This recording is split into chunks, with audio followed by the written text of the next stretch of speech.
Bismillahirrahmanirrahim. Assalamualaikum warahmatullahi wabarakatuh. Waalaikumsalam.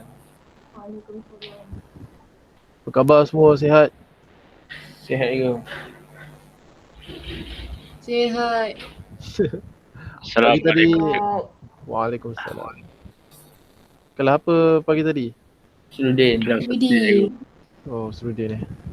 Cikgu Dah ada sarapan ni ke? Ada jawapan hari tu? Jawapan? Soalan yang saya tanya cikgu tu. Saya cari tak jumpa. Alah, lupa lah. Tak ada jawapan lagi lah, lupa. Tak apa cikgu. Alah, dah teringat dah itu nak cari. Saya cari juga. Dah sibuk dah. Tak jumpa. Tu tunggu cikgu. Mungkin tak dikaji lagi kot. Kalau tak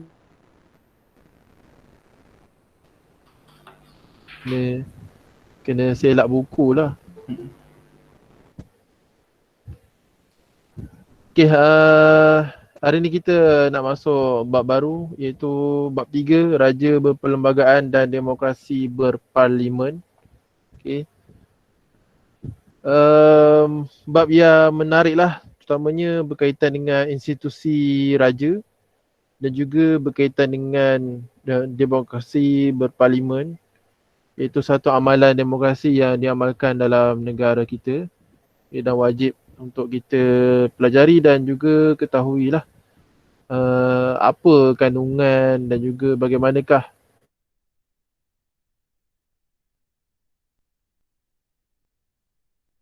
Hello. kalau ada apa-apa soalan boleh tanyakan sepanjang cikgu mengajar ni. So get ready untuk buku teks dan juga buku catatan masing-masing untuk catat apa-apa saja yang penting lah.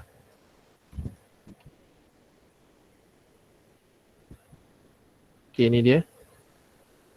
Ada 5 subtopik yang akan dipelajari dalam bab 3 ni. Iaitu subtopik yang pertama kita akan lihat latar belakang lah. Latar belakang pemerintahan beraja dan juga demokrasi berparlimen. Kemudian kita akan lihat dalam latar belakang ni, tajuk latar belakang ni kita akan lihat permulaan sistem beraja iaitu pemerintahan beraja Kesultanan Melayu Melaka. Kemudian kita lihat apakah yang berlaku rentetan daripada peristiwa tersebut. Melihat dalam satu situasi iaitu sebelum Perang Dunia Kedua, masa pendudukan Jepun selepas Perang Dunia Kedua, dan juga kita lihat selepas merdeka bagaimana raja berperlembagaan dan demokrasi berparlimen ni berjalan ataupun situasinya macam mana. Dan kita lihat 3.2 sejarah dan kedudukan institusi Majlis Raja-Raja. Kita lihat bagaimanakah pembentukan Durbar. Durbar ni adalah satu persidangan raja-raja dengan British pada peringkat permulaannya lah. Okey. Dan kita lihat majlis sultan-sultan semasa Malayan Union, iaitu satu pertubuhan yang ditubuhkan oleh British untuk membentuk sebuah persekutuan yang menggabungkan negeri-negeri dalam tanah Melayu. Namun Malayan Union ni tidak bertahan lama, hanya bertahan selama 2 tahun saja, kemudian digantikan dengan Persekutuan Tanah Melayu 1948. Okay. Dan kita lihat Majlis Raja-Raja selepas merdeka dan kedudukan Majlis Raja-Raja dalam perlembagaan persekutuan. Bagaimanakah kedudukannya? Dan juga di situ ada disebutkan kaitan dengan fungsi Majlis Raja-Raja. Untuk subtopik yang ketiga, yang di-Pertuan Agong dan Raja dalam perlembagaan persekutuan, ini kita akan kaji dengan detail kaitan dengan institusi yang di-Pertuan Agong. So kita boleh lihat yang di-Pertuan Agong yang pertama sehinggalah yang ada pada hari ini. Yang di-Pertuan Agong yang ke-16 dari negeri Pahang. Dan kita lihat kedudukan yang di Pertuan Agong dan juga kuasa yang di Pertuan Agong yang meliputi 3 buah kuasa, iaitu kuasa eksekutif, kuasa perundangan dan juga kuasa kehakiman. So kita boleh lihatlah Agong ni memang berperanan besar dalam pemerintahan negara, bukan hanya sebagai perlambangan kuasa sahaja, tapi ada peranan yang luas. Okay? Meliputi 3 kuasa dalam pemerintahan negara, iaitu eksekutif, perundangan dan juga kehakiman. Okey, seterusnya 3.4 kita akan lihat amalan demokrasi dan pengasingan kuasa. So dalam ni kita akan lihat amalan berkaitan dengan pilihan raya, kebebasan asasi dan pengasingan kuasa dalam pemerintahan. Pengasingan kuasa ni yang cikgu minta antum cari dan baca, iaitu berkaitan dengan bidang kuasa, badan perundangan, badan eksekutif dan juga badan kehakiman lah. Dan seterusnya untuk subtopik 3.5, keunikan amalan demokrasi berparlimen di negara kita. Kita akan lihat gabungan unsur tradisional dan moden dalam pentadbiran.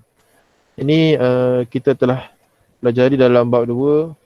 Ini dia punya kesinambungannya lah.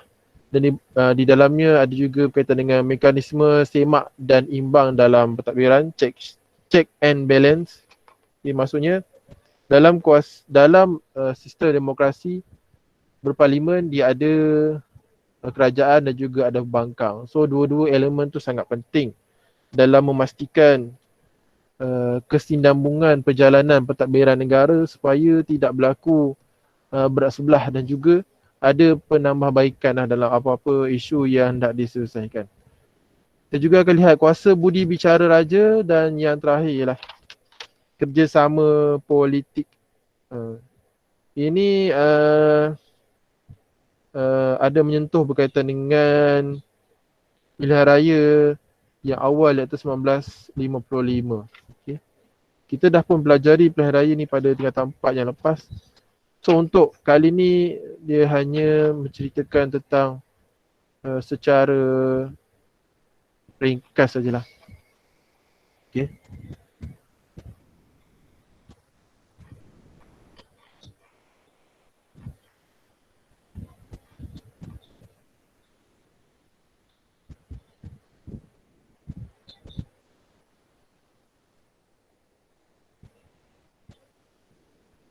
Okey. Baik, ni dalam buku teks ni ialah gambaran dalaman dalam parlimen, situasi dalam parlimen. Ini semasa pembukaan parlimen lah. Okey. Tahun lepas ni. Gambar semuanya gambar baru. Istiadat, tengok ni. Istiadat pembukaan mesyuarat pertama penggal ketiga parlimen ke-14 pada 18 Mei 2020.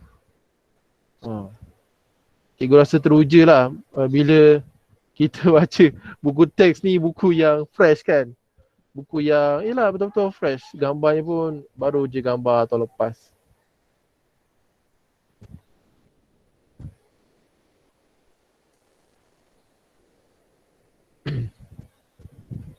Okay, ni gambarnya. Bila digabungkan. Okay, kita lihat dahulu untuk latar belakang pemerintahan beraja dan juga demokrasi berparlimen. Ada pemerintahan beraja Kesultanan Melayu Melaka. Kemudian sebelum Perang Dunia Kedua dan semasa pendudukan Jepun selepas Perang Dunia Kedua. Panjang juga latar belakangnya. Kemudian selepas merdeka.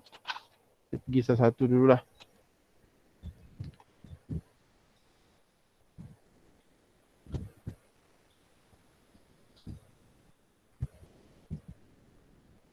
Okey, pemerintahan beraja adalah satu tradisi yang berakar umbi dan menjadi teras kewujudan kerajaan Melayu ialah adanya kerajaan adalah disebabkan adanya raja. Okay. So raja memerintah dengan kuasa yang penuh dan juga berdaulat. Cabaran terhadap pemerintahan berlaku selepas pentadbiran tempatan dikuasai oleh penjajah iaitu British dan Jepun. Walau bagaimanapun pemerintahan beraja ni tidak terhapus. Maksudnya walaupun diancam ataupun dijajah oleh penjajah, pemerintahan beraja ni masih kekal dari dulu sampailah ke hari ini. Kemudian pemerintahan ni berkembang sejajar dengan peredaran masa sehinggalah diiktiraf sebagai satu kuasa iaitu raja berperlembagaan seiring dengan konsep demokrasi berparlimen dalam pemerintahan negara kita pada hari ini. Baik, kita lihat semasa Kesultanan Melayu Melaka, pemerintahan raja tu adalah satu pemerintahan raja yang berwibawa. Okey, tengok ni, raja ialah pemerintah yang berkuasa mutlak. Maksudnya raja tu berkuasa dalam pentadbiran, perundangan, kehakiman. Okay, ada kuasa penuh lah dalam menentukan setiap hukum yang ada. Kemudian kalau dalam Kesultanan Melayu Melaka, pemerintahan tu berdasarkan undang-undang yang kita dah sedia maklum. Apa dia, masih ingat lagi? Undang-undangnya? Hukum? Kanan Melaka. Hukum Kanan Melaka. Satu lagi? Undang-undang Laut Melaka. Okey, Undang-Undang Laut Melaka. Dan keadaan ini membuktikan bahawa kehidupan bernegara dan ciri sistem perlembagaan terselah lah pada zaman Kesultanan Melayu Melaka. Sebabkan adanya dua undang-undang ini menjadikan Melaka tu sebuah kerajaan yang hebat, kerajaan yang teratur, tersusun dan sistematik lah dengan adanya sistem pembesar 4 lipatan yang sistematik, kemudian dengan ketaatsetiaan ataupun taat setianya pembesar kepada raja, taat setia rakyat kepada raja dan juga bagaimana raja tu menaungi ataupun menjaga keamanan, keselamatan rakyatnya dengan begitu baik sekali lah. Okey, dalam konsep Islam, raja sebagai ketua agama Islam. Kemudian pemerintahan Kesultanan Melayu Melaka mempunyai pengaruh yang besar bagi membina tradisi. Maksudnya selain ketua agama Islam, pemerintah Kesultanan Melayu Melaka ini juga membina tradisi dan juga adat istiadat yang diwarisi oleh Kesultanan Melayu yang muncul kemudiannya. Okey, seterusnya ada Kesultanan Melayu merujuk kerajaan yang mempunyai pertalian dengan Kesultanan Melayu Melaka sama ada dari segi keturunan maupun pernah menjadi naungan atau jajahan. Maksudnya Kesultanan Melayu yang lain ada pertalian dengan Kesultanan Melayu Melaka, sebagai contohnya Kesultanan Melayu Johor. Okay, asalnya daripada Kesultanan Melayu Melaka. Maksudnya ada pertalian darah lah kerajaan Melayu Johor Riau tu yang pada masa dahulu dengan Kesultanan Melayu Melaka ada pertalian.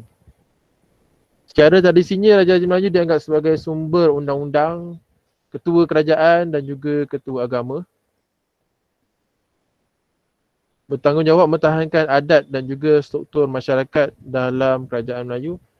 Keabsahan bagi semua tindakan terletak pada kedaulatan raja-raja. Apakah yang dimaksudkan dengan keabsahan? Tahu tak keabsahan? Tak.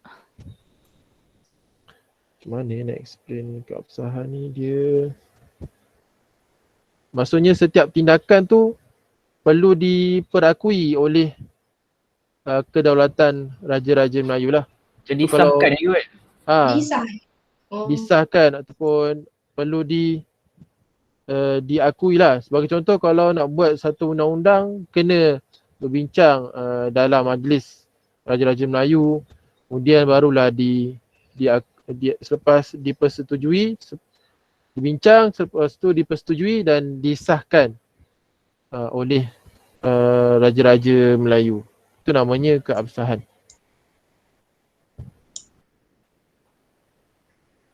sepakat cikgu? Dia bukan sepakat, dia ialah satu Pengesahan ni juga. pengesahan lah. Dia perlu ada pengiktirafan. Untuk dapatkan pengiktirafan tu dia kena ada mesyuarat lah dalam Raja-Raja Melayu.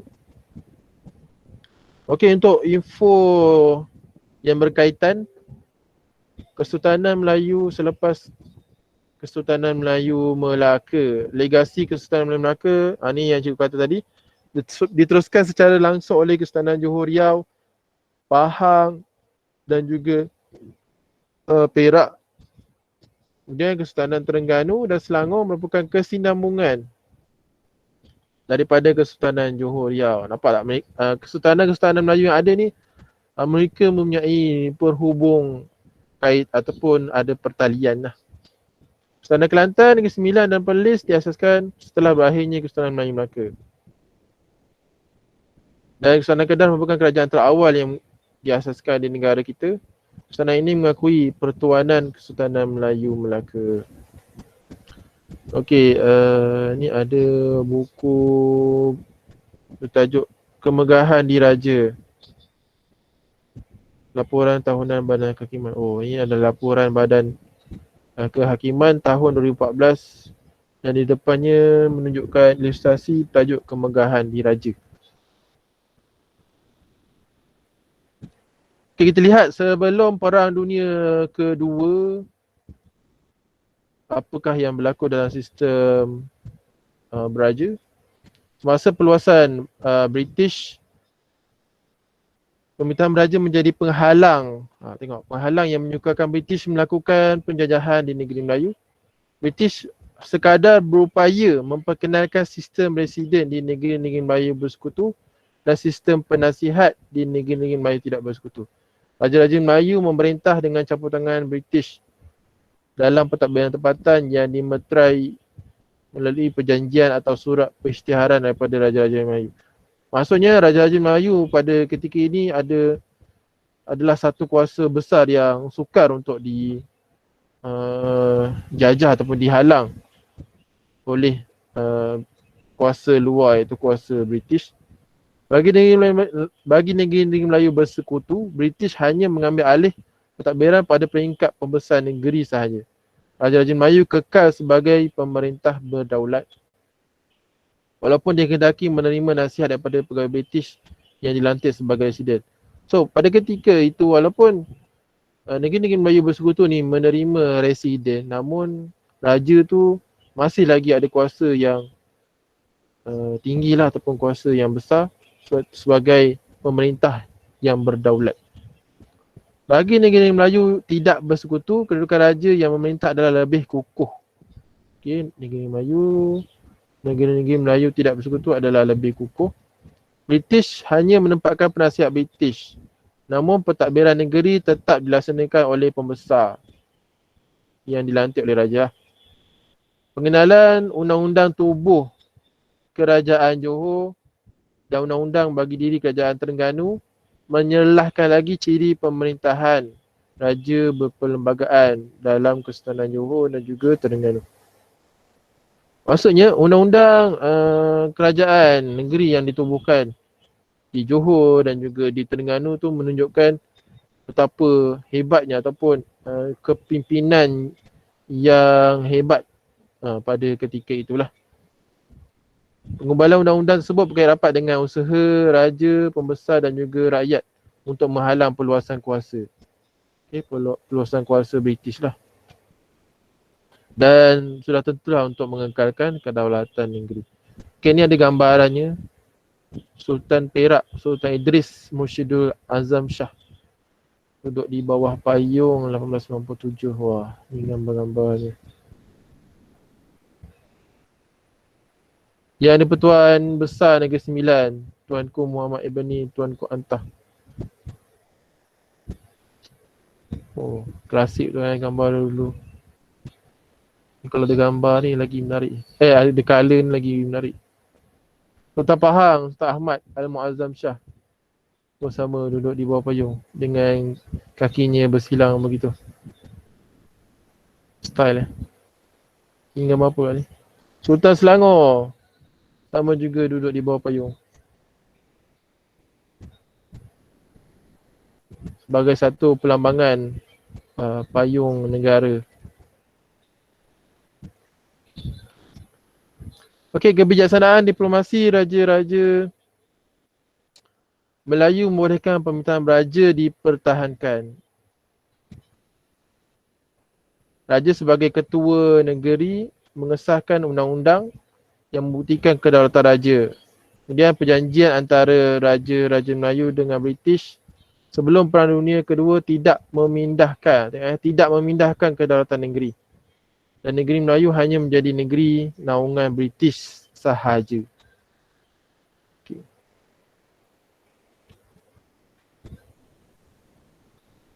Semasa pendudukan Jepun, Raja-Raja Melayu diiktiraf sebagai ketua dalam hal ehwal agama Islam. Maksudnya berkaitan dengan ehwal agama Islam, Jepun tidak boleh kacau lah. Dan juga berkaitan dengan adat istiadat. Raja-Raja Melayu juga memperoleh pendapatan seperti Perang Dunia Kedua. Pendapatan ni di sini maksud penjajah tu dia bersetuju untuk memberikan allowance kepada Raja-Raja Melayu. Dan pengiktirafan tersebut diisytiharkan semasa persidangan Raja-Raja Tanah Melayu dan Sumatera dengan pemerintah tentera Jepun di Singapura pada bulan Januari 1943. Sebabnya Indonesia pun dijajah juga oleh Jepun sebelum dijajah oleh Belanda lah. Kedudukan Raja-Raja Melayu di negeri masing-masing diletakkan di bawah pengawasan Gabana Jepun di tanah Melayu. Walaupun tanah Melayu dijajah oleh Jepun, namun kuasa raja tetap ada walaupun berkurang. Okey, tetap ada. Selepas Perang Dunia Kedua, selepas Perang Dunia Kedua maksudnya Jepun telah menyerah kalah, kemudian pentadbiran tentera British mengambil alih tanah Melayu semula. Pemerintahan beraja menerima cabaran apabila Malay Union diperkenalkan. Malay Union ni adalah satu persekutuan yang diperkenalkan oleh British yang cuba untuk merampas kuasa Raja-Raja Melayu sebagai pemerintahan negeri, dan menggantikan ataupun digantikan dengan kuasa Raja England. Maksudnya yang perlu berkuasa pada ketika itu adalah hanya Raja England sahaja. So kuasa-kuasa Raja-Raja Melayu ni nak ditarik. British memerintah Malay Union secara langsung melalui Governor yang dilantik oleh kerajaan British. Namun kesepakatan Raja-Raja Melayu menentang Malay Union dengan sokongan orang Melayu. Masih ingat lagi tahun lepas yang cikgu tunjukkan video orang-orang Melayu protes dengan penubuhan Malayan Union. Mereka berkumpul ramai-ramai dengan memakai songkok yang dia Lilit putih. dililit dengan kain putih sebagai satu perlambangan bahawa orang Melayu ketika itu sedang berkabung. Mereka protes dengan British. Kedaulatan Raja-Raja Melayu yang diwarisi daripada Kesultanan Melayu Melaka dikembalikan seperti sebelum Perang Dunia Kedua melalui perjanjian. Ni nama dia perjanjian Persekutuan Tanah Melayu ni adalah satu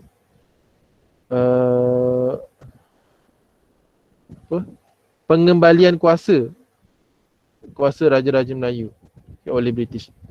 Kemudian undang-undang tubuh digubal oleh Raja-Raja Melayu bagi negeri masing-masing dan digunakan pakai sehingga hari ini, mengangkat Raja-Raja Melayu sebagai raja berperlembagaan. Ini dia contoh undang-undang tubuh bagi negeri Pahang dan juga negeri Kelantan.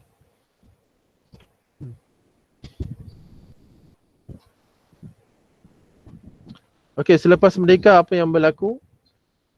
Kemerdekaan pada 1997, yang kita perolehi melalui perundingan dan juga persetujuan Raja-Raja Melayu. Okay. Pemerintahan beraja diteruskan dalam perlembagaan persekutuan dan beberapa pindaan dibuat supaya sesuai dengan konsep demokrasi. So ini yang termaktub dalam perlembagaan, iaitu jawatan yang di-Pertuan Agong diwujudkan sebagai Ketua Utama Negara, kedudukan, kuasa dan juga tugas yang di-Pertuan Agong ada termaktub dalam perlembagaan persekutuan. Tujuannya adalah supaya kuasa yang di-Pertuan Agong tu tidak boleh lagi diganggu gugat oleh mana-mana kuasa dalam maupun luar negara. Okay. Ciri raja berperlembagaan dan demokrasi berparlimen. Dalam perlembagaan persekutuan mengiktiraf raja sebagai pemerintah tertinggi negara. Dan setara itu, rakyat diberi hak untuk memilih wakil mereka melalui pilihan raya untuk membentuk kerajaan. Okay, ini adalah gambaran satu peristiwa besar, iaitu istiadat mengangkat sumpah yang di-Pertuan Agong yang pertama, Tuanku Abdul Rahman Ibni Almarhum Tuanku Muhammad. Okay, ini dia tuanku yang kita dapat lihat hari-hari dekat mana? Duit. Okay, Kertas. di duit kertas. Di duit kertas ringgit kita. Tuanku berdiri berbaju hitam mengangkat sumpah sebagai tuanku pula. Tunku Abdul Rahman Putra Al-Haj mengangkat sumpah sebagai Perdana Menteri yang pertama disaksikan oleh Raja-Raja Melayu pada 31 Ogos 1957. Okey, ini adalah Muzium Diraja yang terletak di Jalan Istana Kuala Lumpur. Muzium ini sebelumnya ialah Istana Negara, tempat bersemayam Seri Paduka Baginda Yang Agung dan Raja Permaisuri Agong yang pertama. Kemudian apabila Istana Negara baru di Jalan Tuanku Abdul Halim beroperasi 2011, bangunan Istana Negara yang lama tu dijadikan sebagai Muzium Diraja. So kita boleh datang untuk melawat Muzium Diraja. Cikgu pun tak sampai lagi kat Muzium Diraja ni. Okey, pemerintahan beraja merupakan kesinambungan sejarah dan warisan negara yang kekal hingga ke hari inilah. Dan pemerintahan beraja menjadi punca dan identiti kedaulatan negara. Pembinaan negara bangsa menuju raja berperlembagaan dan demokrasi parlimen merupakan proses bersandarkan muafakat. So siapa yang bermuafakat dalam situasi ini? Tentulah raja-raja, okay? Majlis raja-raja. Sistem tersebut mesti dipertahankan sebagai tonggak kestabilan dan juga teras perpaduan. Selain muafakatnya raja-raja, juga adanya muafakat daripada rakyat. Okay? Untuk memilih wakil negara, mereka perlu menjalani sistem demokrasi, iaitu sistem pilihan raya, supaya dengan adanya sistem pilihan raya dapat memilih pemimpin berdasarkan suara, berdasarkan demokrasi lah, berdasarkan sistem demokrasi.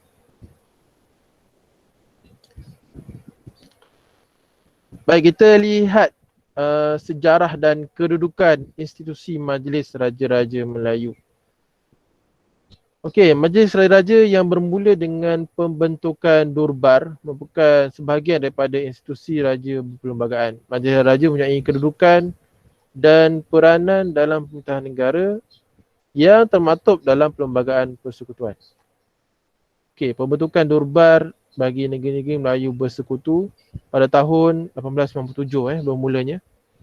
Durbar dalam negeri-negeri ini berperanan sebagai sebuah majlis persidangan bagi Raja-Raja Melayu negeri Perak, Selangor, Pahang dan Negeri Sembilan. Okey, ingat ini adalah 4 negeri negeri Melayu bersekutu. Perak, Selangor, Pahang dan Negeri Sembilan. Okay, ni ada lagi gambarnya. Wah, ada gajah kat situ. Majlis Jamuan Teh. Apa tu yang kita panggil kalau bahasa Inggeris itu? Haiti. Haiti. Jamuan Teh. masa persidangan Durbar pertama di Kuala Kangsar. Oh, naik gajah tu 2 orang ke? Nampak macam ada 2 orang yang kat atas tu.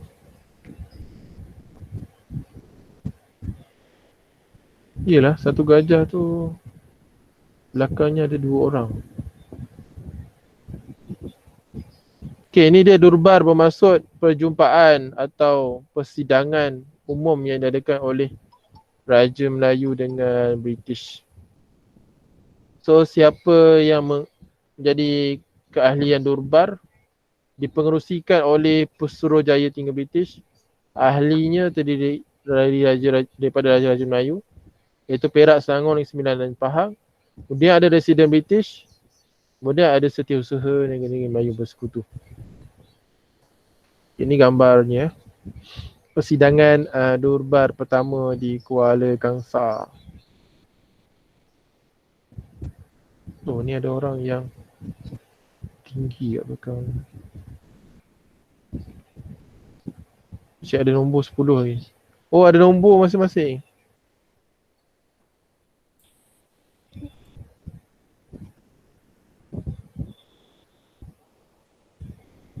Okay, kita lihat Majlis Sultan-Sultan semasa Malayan Union. Alamak.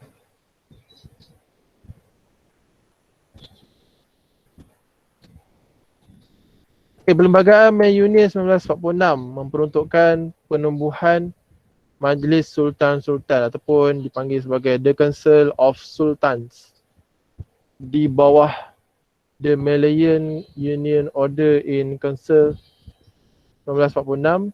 Majlis Sultan-Sultan dipengerusikan oleh Governor Malayan Union. Ahli majlis terdiri daripada 9 orang Raja Melayu dan 3 pegawai kanan British. Okay, apakah fungsi Majlis Sultan ni? Itu membincangkan undang-undang berkaitan dengan agama Islam dan menasihati Governor tentang perkara yang dibangkitkan oleh Raja-Raja Melayu. Walau bagaimanapun, majlis tersebut tidak pernah diwujudkan dalam tempoh Malayan Union kerana Raja Melayu menentang pelaksanaan Malayan Union. Okay. Nampaknya kesepakatan Raja-Raja Melayu dalam menentang Malayan Union tu sangat kuat dah. Keanggotaan Majlis Sultan-Sultan Melayu, Sultan-Sultan Malayan Union. Okay, ni dah beritahu tadi. Selain daripada adanya Gubernur dan juga 9 Raja Melayu, ada juga Ketua Setiausaha Malayan Union, Penasihat Undang-Undang dan juga Setiausaha Kewangan. Okay. Okay, kita beralih pada Majlis Raja-Raja semasa Persekutuan Tanah Melayu 1948. Ingat Persekutuan Tanah Melayu 1948 adalah menggantikan kepada Malayan Union. Majlis Raja-Raja menjadi institusi yang dilengkapi dengan kuasa dan sekretariat sesuai dengan kedudukan dan peranannya. Maksudnya Majlis Raja Melayu tu menjadi satu kuasa yang besar semula lah semasa Persekutuan Tanah Melayu 1948. Majlis Raja-Raja diurus sepenuhnya oleh Raja-Raja Melayu. Kemudian pengerusi mesyuarat ditentukan oleh Raja-Raja Melayu dalam kalangan 9 orang Raja Melayu. Persidangan Majlis Raja perlu disertai oleh, tengok ni, setiap mana-mana persidangan Majlis Raja-Raja perlu ada penyimpan mohor besar Raja-Raja untuk memeterai keputusan persidangan. Raja-Raja Melayu diberi hak dan kuasa untuk mendapat penerangan daripada Pesuruhjaya Tinggi British tentang penggubalan undang-undang dan dasar kerajaan persekutuan. Maksudnya apa-apa sahaja penggubalan undang-undang dan juga perubahan dasar dalam kerajaan persekutuan, Majlis Raja-Raja perlu tahu dan juga mendapat penerangan daripada Pesuruhjaya Tinggi British. So mereka tidak boleh sewenang-wenangnya mengubah dasar ataupun menukar dasar yang sedia ada sesuka hati, tapi perlu diberi penerangan dan juga perlu ada pemuafakatan dalam Majlis Raja-Raja. Ini adalah gambar Raja-Raja Melayu semasa majlis menandatangani perjanjian Persekutuan Tanah Melayu 1948.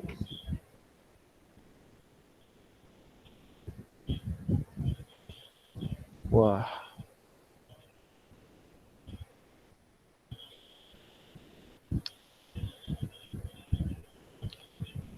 Okey, seterusnya apa yang ada? Majlis Raja-Raja selepas merdeka, selepas negara mencapai kemerdekaan, peranan Majlis Raja-Raja dikekalkan. Namun keanggotaannya mengalami perubahan. Apakah yang berubahnya ataupun penambahannya, iaitu yang di-Pertua Negeri Melaka, Pulau Pinang turut menjadi ahli dalam Majlis Raja-Raja. Okay, menjadi ahli lah dalam Majlis Raja-Raja walaupun mereka bukan kategori raja ataupun kaum kerabat raja, tapi mereka mereka dimasukkan dalam majlis raja-raja. Selepas Persekutuan Malaysia dibentuk pada tahun 1963, kemudian dia baru masuk pula yang di-Pertua Negeri Sarawak dan Sabah menjadi ahli Majlis Raja-Raja. Yang di-Pertua Negeri tidak turut serta dalam mesyuarat khas melibatkan institusi beraja semasa pemilihan Yang di-Pertuan Agong dan timbalan Yang di-Pertuan Agong. Okay, dalam pemilihan untuk memilih Yang di-Pertuan Agong dan juga timbalannya, Yang di-Pertua Negeri Melaka, Pulau Pinang, Sabah, Sarawak ni mereka tidak terlibat lah dalam mesyuarat khas tersebut. Itu hanya untuk raja-raja sahaja. Okay. Baik, kita lihat kedudukan Majlis Raja-Raja dalam Perlembagaan Persekutuan. Berdasarkan peruntukan Perlembagaan Persekutuan, Majlis Raja-Raja mempunyai kuasa dan fungsi dalam sistem raja berperlembagaan. Ada kuasa dan juga fungsi. Majlis Raja-Raja boleh bertindak menggunakan budi bicara bagi melaksanakan fungsinya. Okey, kita lihat apakah fungsinya. Pertama, memilih Yang di-Pertuan Agong dan timbalan. Dua, bersetuju atau tidak bersetuju berkaitan dengan sebarang undang-undang yang memerlukan persetujuan Majlis Raja-Raja.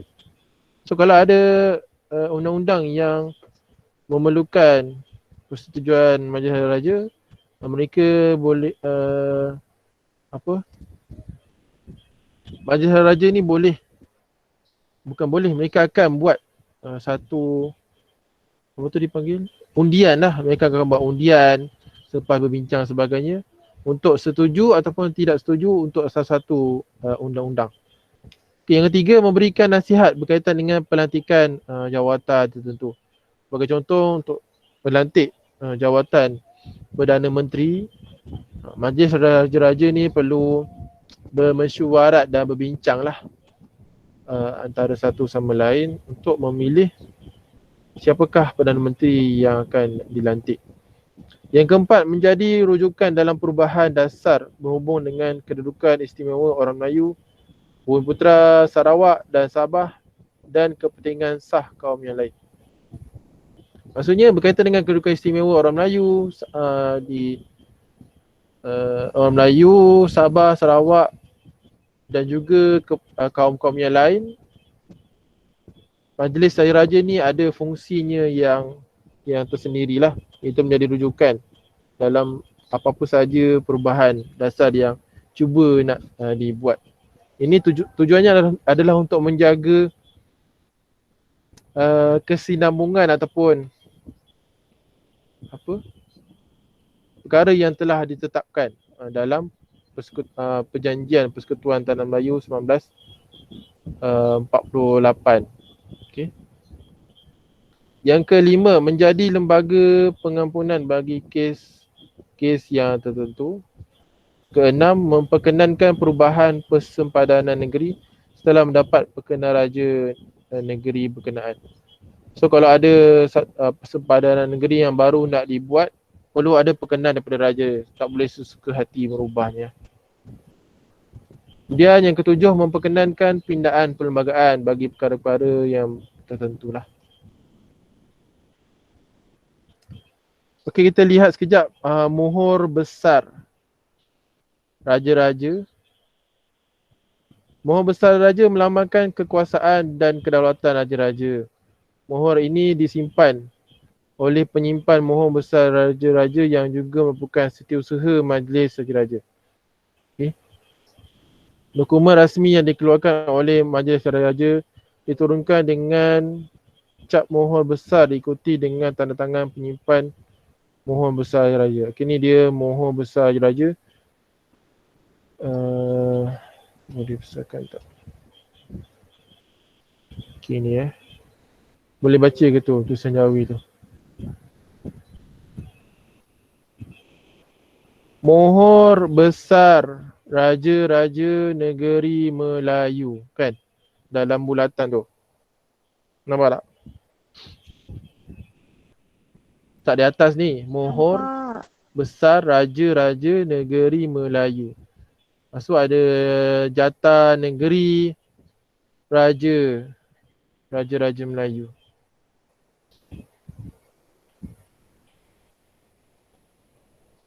Ini Johor ni. Ya, ni Kedah ke? Ni Kelantan. Ini Perak. Okey, itulah dia.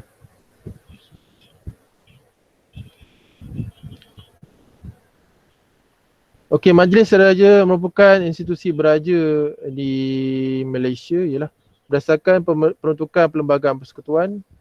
Majlis Raja melaksanakan peranan sebagai pengimbang dalam sistem demokrasi melalui dua cara, iaitu hak untuk dirundingi dalam beberapa pelantikan penting dan hak untuk membincangkan hal berhubung dengan dasar negara.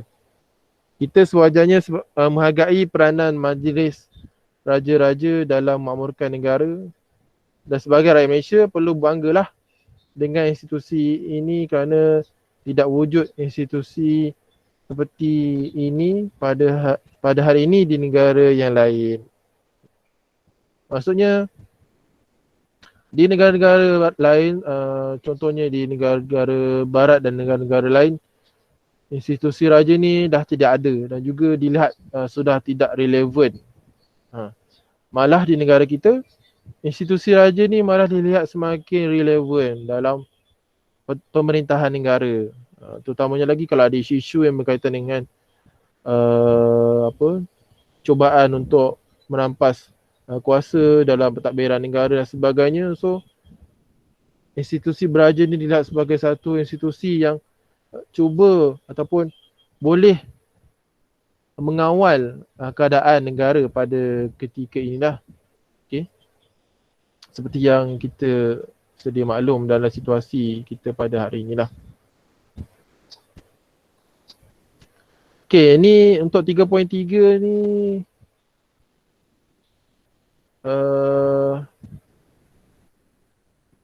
okay, untuk Yang di-Pertuan Agong dan Raja dalam Perlembagaan Persekutuan. Oleh yang ni antum boleh baca sendirilah. Yang di-Pertuan Agong yang pertama sehinggalah yang ke hari ni, yang ke-16. Okay. Almarhum Tuanku Abdul Rahman ibni Almarhum Tuanku Muhammad, yang di-Pertuan Agong pertama, iaitu dari Negeri Sembilan. Negeri Sembilan, Selangor, Perlis, Terengganu, Kedah, Kelantan, Pahang, Johor, Perak. Kemudian Negeri Sembilan, Selangor, Perlis, Terengganu, Kedah, Kelantan, Pahang. So selepas Pahang nanti siapa? Johor. Okay. Johor. Johor lah. Dia memang sudah diundi dan juga akan ikut sistem penggiliran. Inilah penggilirannya. So kalau nak tengok gambar, bolehlah scan kod yang ada di bawah tu. Kedudukan yang di-Pertuan Agong sebagai Ketua Utama Negara termaktub dalam perkara 32 Perlembagaan Persekutuan. Okey, ini perkaranya ada kat bawah ni. Sebagai Ketua Utama Negara, Yang Pertuan Agong menjadi punca kedaulatan, ketaatan, perpaduan, kebesaran dan kemuliaan negara. Okay, ini dia perkara 32. Ini adalah dokumen rasmi, perlembagaan, iaitu bab 1, Ketua Utama Negara.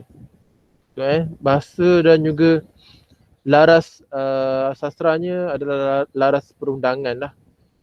Kadang kita baca, kita susah sikit lah nak faham. Walaupun ianya dalam bahasa Melayu. Maka hendaklah ada seorang ketua utama negara bagi persekutuan digelar Yang di-Pertuan Agong yang hendaklah diberi keutamaan daripada segala orang di dalam persekutuan dan yang tidak boleh dikenakan apa-apa jua pun prosiding di dalam mana-mana mahkamah kecuali di dalam mahkamah khas yang ditubuhkan di bawah bahagian. Maksudnya kalau ada apa-apa yang nak disabitkan dengan kesalahan, jenayah dan sebagainya, Yang di-Pertuan Agong dan juga Yang di-Pertuan Agong ni lah hanya boleh dibicarakan dalam mahkamah khas sahaja. Mahkamah khas raja-raja lah. Isteri yang di-Pertuan Agong digelar Raja Permaisuri Agong hendaklah diberi keutamaan daripada segala orang lain di dalam persekutuan selepas Yang di-Pertuan Agong. Yang di-Pertuan Agong hendaklah dipilih oleh Majlis Raja-Raja bagi tempoh 5 tahun tapi boleh pada bila masa meletakkan jawatannya melalui surat yang ditandatangani sendiri olehnya yang ditujukan kepada Majlis Raja-Raja. Atau boleh dipecat daripada jawatannya oleh Majlis Raja-Raja dan dah berhenti memegang jawatannya apabila terhenti menjadi raja. Kita ada seorang raja yang dalam sejarah negara kita yang meletakkan jawatannya. Siapa dia? Cuba tengok kat dalam list ni.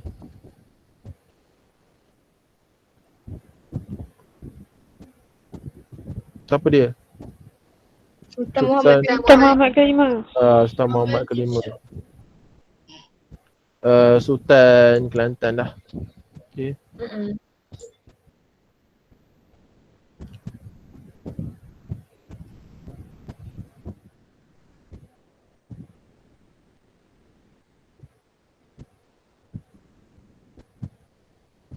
Okey, keutamaan kedudukan dalam persekutuan mengikut ranking. First ialah Yang di-Pertuan Agong, kedua ialah Permaisuri, kemudian ketiga raja-raja dan pemangku raja, keempat Yang di-Pertua negeri-negeri, kemudian bekas Raja Permaisuri Agong yang menerima saraan diraja, Perdana Menteri, yang ketujuh Timbalan Perdana Menteri. So ni adalah keutamaan kedudukan dalam persekutuan. So kalau ada soalan yang tanya kaitan siapa orang pertama kedudukan dalam persekutuan, so kita akan jawab Yang di-Pertuan Agong lah. Okay. Perdana Menteri terletak di kedudukan yang ke-6 dan Timbalan Perdana Menteri yang ke-7.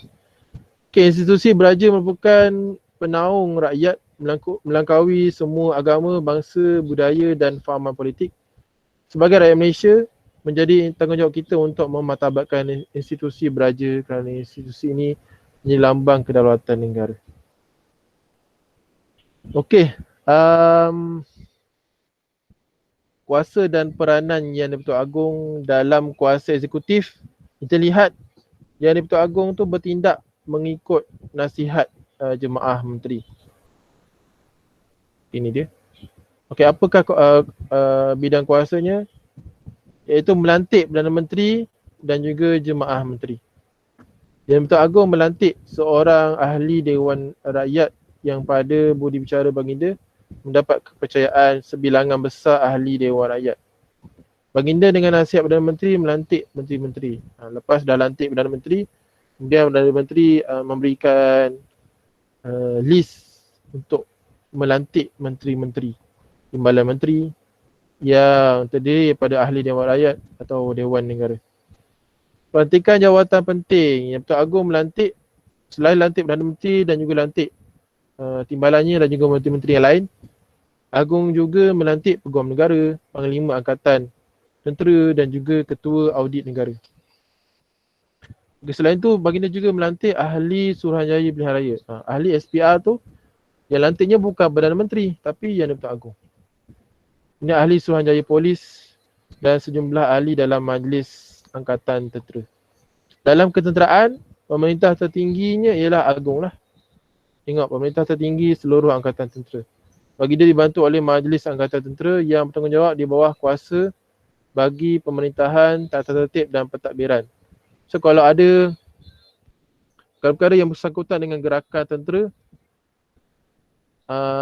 Majlis Angkatan Tentera ni akan bertanggungjawab dan diketuai oleh Yang di-Pertuan Agong. Dalam diplomatik, Yang di-Pertuan Agong menyelantik diplomat Malaysia ke luar negara. Baginda juga menerima menghadap diplomat asing sebelum mereka mula menjalankan tugas di Malaysia. So kalau ada diplomat asing yang nak bertugas di Malaysia, iaitu di kedutaan besar yang ada di Malaysia, mereka perlu menghadap baginda lah sebagai satu dipanggil syarat untuk memulakan tugas di Malaysia. Tengok, kalau ada urusan-urusan kerajaan yang berkaitan, tentunya kita akan menerima sepucuk surat yang di depannya ada tulis urusan Seri Paduka Baginda. Maksudnya ni adalah rahsia kerajaan yang tidak boleh disebarluaskan lah. Okey, dalam kuasa perundangan kita lihat apakah kuasa Yang di-Pertuan Agong. Memperkenankan sesuatu rang undang-undang. Okey, rang apa, siapa tahu masuk rang undang-undang?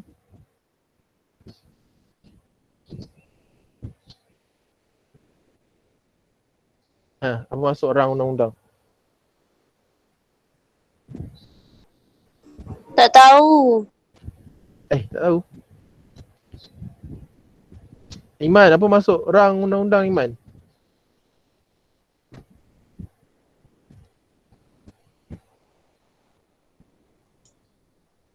Cadangan undang-undang baru. Cadangan apa?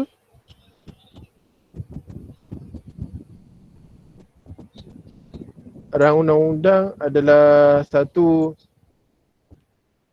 undang-undang yang nak digubal ataupun ada pindaan kepada undang-undang yang barulah. Okay. So masa ni masih lagi di peringkat perbincangan. So yang memperkenankan satu undang-undang tu nak dibentangkan adalah Yang di-Pertuan Agong. Okay, kita lihat di bawah persidangan parlimen, Yang di-Pertuan Agong mempunyai kuasa memanggil parlimen bersidang. Dia baginda juga berkuasa menghentikan dan membubarkan parlimen. Macam sekarang semalam Tan Sri Muhyiddin pun sudah berucap dalam amanah setahun beliau mentadbir negara.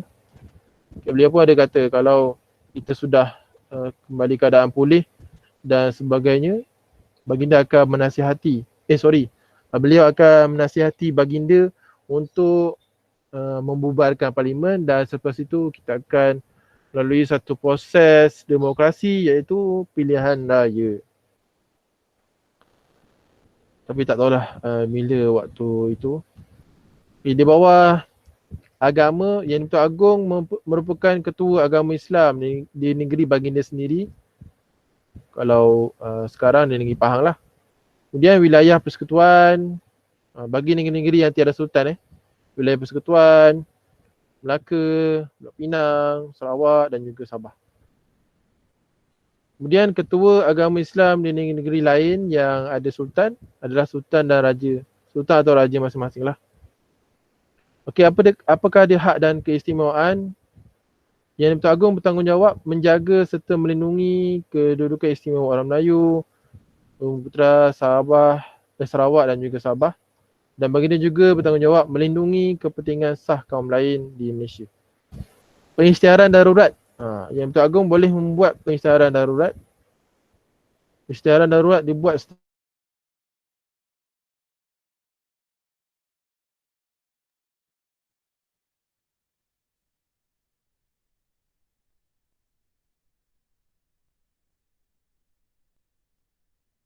itulah. Apa cikgu? Apa cikgu? Cikgu lag. Bukannya Apa? kepada Cikgu tak faham cikgu. menyelamatkan nyawa ataupun untuk mengekang wabak COVID-19 ni lebih merebak dan sebagainya lah. Okay, dan yang terakhir untuk hari ni kita lihat kuasa kehakiman. Yang di-Pertuan Agong melantik Hakim Mahkamah Atasan mengikut nasihat Perdana Menteri setelah dipertimbangkan oleh Suruhanjaya Pelantikan Kehakiman dan juga selepas berunding dengan Majlis Raja-Raja. Hakim Mahkamah Atasan terdiri daripada Ketua Hakim Negara. Okey, ni yang dilantik oleh Agong lah. Ketua Hakim Negara, Presiden Mahkamah Rayuan, Hakim Besar Mahkamah Tinggi Malaya, Hakim Besar Mahkamah Tinggi Sarawak dan Sabah, Hakim Mahkamah Persekutuan, Hakim Mahkamah Rayuan dan Hakim Mahkamah Tinggi. So orang perorangan yang ada jawatan tertinggi dalam kuasa kehakiman ni dilantik oleh Yang di-Pertuan Agong. Okey, di bawah kuasa pengampunan dalam hal jenayah di wilayah persekutuan, seseorang yang sudah dihukum boleh memohon keampunan daripada Yang di-Pertuan Agong. Baginda akan bertindak atas nasihat lembaga pengampunan. Baginda berkuasa mengampunkan, menangguhkan dan meringankan hukuman yang dijatuhkan oleh Mahkamah Tentera, Mahkamah Syariah di Melaka, Penang, Sabah, Sarawak dan wilayah persekutuan. Sebab tu kalau kita boleh lihat kalau ada banduan-banduan yang dihukum mati dan sebagainya, namun bila dia berkelakuan baik dan sebagainya, dia boleh meminta rayuan supaya dikurangkan ataupun diringankan hukumannya. Malah boleh dapatkan pengampunan penuh daripada Yang di-Pertuan Agong. Tapi kena melalui proses rayuan lah dan dipertimbangkan oleh lembaga pengampunan. Okey, kesetiaan kepada raja dan negara merupakan prinsip kedua rukun negara. Sebagai warga negara yang patriotik, kita mesti mengamalkan prinsip tersebut bagi menzahirkan taat setia kepada Yang di-Pertuan Agong sebagai tonggak pemerintahan negara. Okey, ini masuk minggu depan lah, 3.4 Amalan Demokrasi dan Pengasingan Kuasa.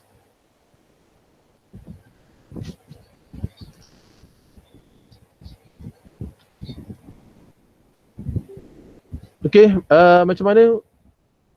Pening ke ataupun boleh faham ke setakat ni? Boleh. InsyaAllah boleh. Boleh lah. Okey cikgu, insyaAllah boleh. InsyaAllah boleh. Walaupun agak teka juga dapat ni. Pening sikit ah. Yelah, pening sikit lah sebab dia benda baru kan yang tu baru belajar dan sebelum ni kita tak pernah tahu pun apa dia kuasa raja. Mungkin antum hanya melihat kuasa agung ni hanya untuk melantik Perdana Menteri saja sebab itu je yang kita nampak di kaca TV kan. Tapi bukan hanya sekadar itu sajalah, malah lebih luas lagi. Okey, lebih hebat lagi lah kuasa agung dalam pemerintahan negara.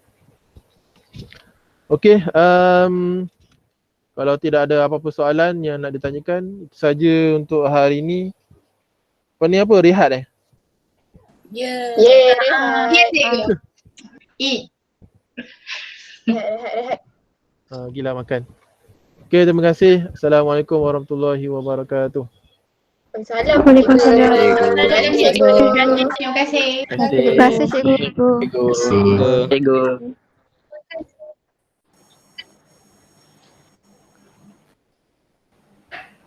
Terima kasih Ma. Terima kasih Syed.